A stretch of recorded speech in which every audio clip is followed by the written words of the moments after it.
পর্ব ৪ বিভীষিকা। দীপ ধীরে ধীরে দরজার দিকে এগিয়ে গেল। মিতা শক্ত করে তার হাত ধরে আছে। খুলবে না। মিতা কাঁদো কাঁদো স্বরে বলল। ঠক ঠক ঠক ঠক। দীপ দরজার ফুটো দিয়ে তাকাল। সামনে দাঁড়িয়ে আছে আরও কিছু কালো চোখের শিশু। ওদের মুখে কোনো আবেগ নেই, শুধু কালো চোখ আর মৃতশীতল হাসি।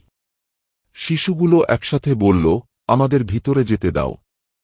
ঘরের ভেতরের দুটো শিশু এবার ধীরে ধীরে দাঁড়াল। আমাদের যেতে হবে, ওদের গলা শোনা গেল। তারপরই দরজা আপনা আপনি খুলে গেল। এক তীব্র বাতাস ঘরের মধ্যে ঢুকে পড়ল। আর তখনই সব শিশুগুলো অন্ধকারের সঙ্গে মিশে গেল।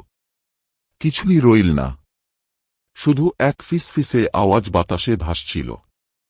আমরা আবার আসব।